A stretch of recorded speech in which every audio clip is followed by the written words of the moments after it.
My name is Benjamin Figueroa. I am the producer of the feature film called The Janitor. My name is Aleluya Rivera. I am the writer of the film The Janitor.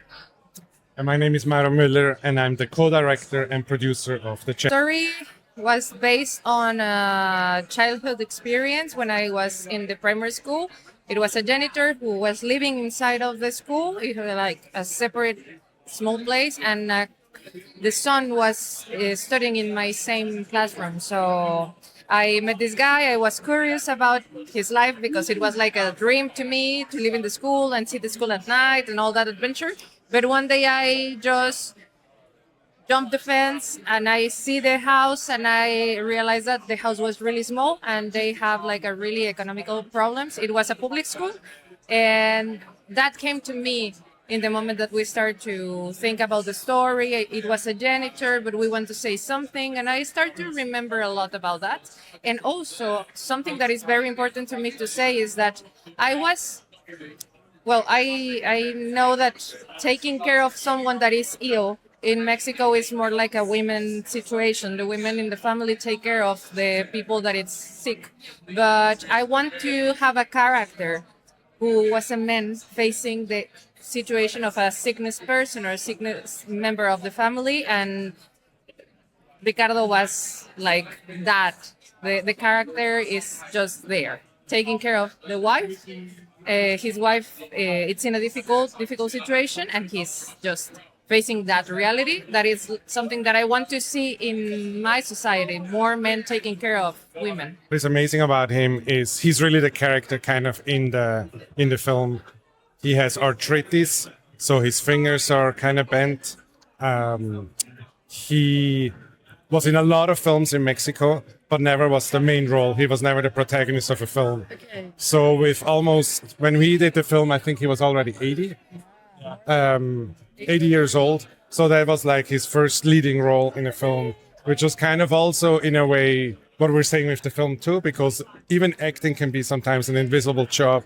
You're always kind of in the background. You're never really, you do it out of passion.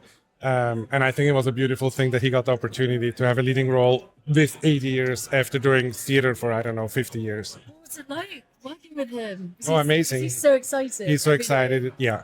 He unfortunately passed away last year, but he did get the chance to see the film, and I think that was kind of his gift, because he was very, very proud of the work that he did.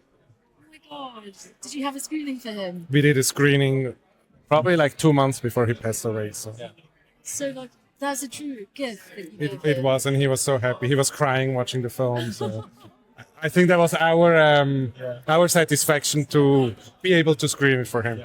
And then we kind of promised that now the film is going to travel and we're going to show it as much as possible. In terms of the cinematography, what did you want? And what discussions did you have together? So our film is in black and white. Yes. That's, I guess, one of the big decisions Why we... did you want it black and white? So we discussed it before shooting the film, and then we did shoot in color just to have the options. And then in post-production, we really decided that black and white is right for different reasons. One of them, it's very achronic, our story. Like it's not a exact time when the story takes place. For us, the story could take 20 years ago, 50 years ago, it could be now, because the topics that we're kind of treating, which are aging, dignity, are topic that are still very relevant in all these times and haven't actually improved over the time, especially not in Mexico. So we wanted to have this temporary feeling to the film. So that's one of them. And then we also feel like when you strip the film of color, you kind of focus more on the textures and on the faces, and the emotions were very important for us. We wanted to be very close with Ricardo, with the main character. So the black and white suits that very well. On the score, we worked with a longtime collaborator of ours that has scored other films of ours. He's a Polish composer that lives in Los Angeles. We just like his sensibility. And the style we have a lot of old style, even soundtracks in the film, because Ricardo dances sometimes with the wife who's in the wheelchair. So there is bolero music, there is kind of old style music in the film that is just part of the score. And then we also try to be playful because it's a very kind of heavy drama, but we also have a lot of humorous moments because we feel like that's how life is, even if in the tragic moments. There is still relief. there is relief, and your still life is sometimes even ironic and funny. So the music sometimes also kind of underscores that a little bit. In terms of the audience, what would you like them to leave feeling after watching your film?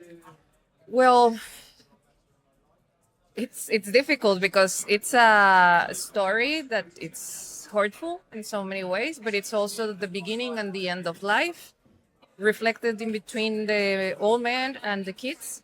So I think that the thing that I want is that people realizes about the time that they have to live, and also that we normalize these invisible people. Like we didn't pay attention to the person that is helping us with something or cleaning our spaces or just giving you a coffee, like serving you a cup of coffee.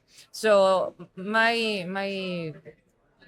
idea about how to how do I wait for the audience is just to feel like I need that they have a lot of questions about their lives and then how they treat people and where does they put the attention on. So with that, that to me is more than enough. Yes. So important. I'm just gonna add, I feel like it's a very human story. And I think it's always just you want that the audience can connect emotionally with the characters and have a little window into a world that maybe they don't know, but they do know it.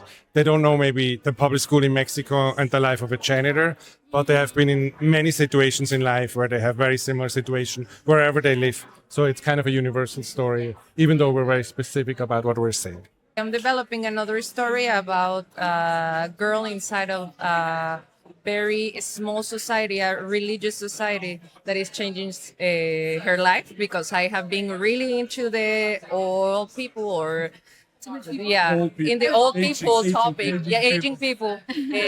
So I want to go to the other side, to the young people, and it's the story of a young woman that is facing the reality and trying to find her way in life. Where's the set? Sorry? Where is it set? Where's the set? Well, we don't know yet, but we have been thinking about Malaga, Spain, that it's a very open area, or maybe the other option was about Sonora in Mexico, because it's the desert, it's like open land. The idea is that it's something really, really small. And the idea is to give that sensation of a close society, a part of the world, and we start to open the conversation about what is outside of these places. Feminism. It's something similar. I don't want to put in a specific relation. In a specific religion, sorry. It's about the faith, how humans need to have faith in something and how that faith can be used by other people to explode some other things like economical and liberal and work situations.